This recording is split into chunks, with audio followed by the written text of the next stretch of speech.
Hello, David Patano here with GuitarPlayLikeAPro.com, and in this video I want to talk about the two concepts that made me excel and progress with my guitar playing more than any other things I had come across before. I learned these concepts really when I became a music major, a guitar major in college before I was a music therapist.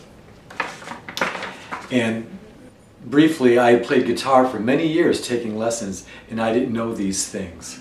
And once I learned these two concepts, I was able to play any kind of song on guitar that was put in front of me.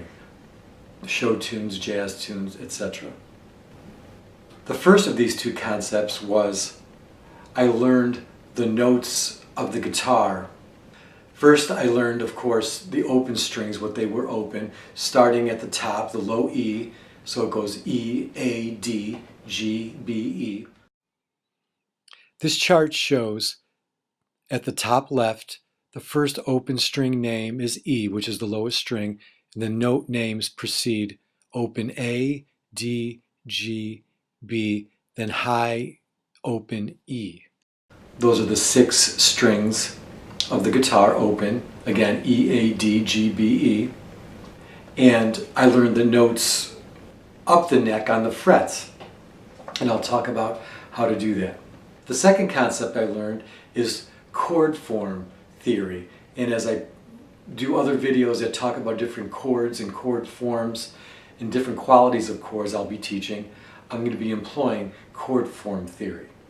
Getting back to knowing the notes on the neck, what I want you to do as a first little bit of homework is I want you to learn to recite this. And what I want you to recite is chromatically how the notes progress.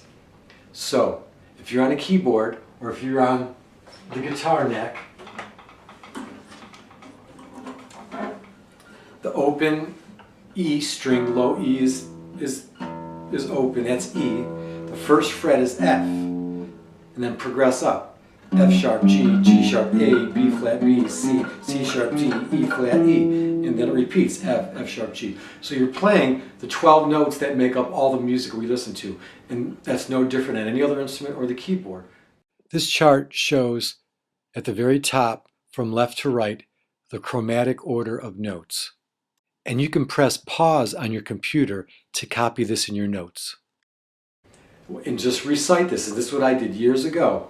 There's open E, then I just recited and learned F, F sharp, G, G sharp, A, B flat, B, C, C sharp, D, E flat, E. Then it starts over again as it goes up to the next octave. So learn that, because then you'll know all the notes on your neck. So if the 5th string is open A, again chromatically on the keyboard, it doesn't change, the order doesn't change, but the starting point does. So if the 5th string there is open A, the first fret is B flat, then B, C, C sharp, D, E flat, E, F, F sharp, G, G sharp, A, and then to the next octave. With D, open D, so it's D, then E flat, E, F, F sharp, G, G sharp, A, B flat, B. So you know all the notes on the neck on all the strings. The previous video about practice and the earlier video about the details of the site when I played that Charlie Brown piece, to give you an example of how we can use the knowledge of the notes of the neck and how that comes into play. For instance, the first chord of that piece is an E major 9. The second chord is a D13 sharp 11. Now I've played that in the past, but I don't play it often at all.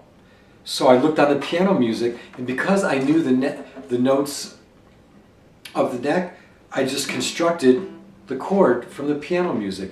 And then I had that chord form again. I've played that chord before, but I had to be reminded of it. But by knowing the notes of the neck and looking at the piano music, I was able to easily construct that chord on the guitar. So that's just one example. But it's invaluable, and as we learn chord form theory, you really need to know the names of the notes on the neck. Once again, I'm going to remind us to make sure your guitar is in tune, get an electronic tuner at a music store, or, as I mentioned, an application for your phone or your iPad that is a guitar tuner.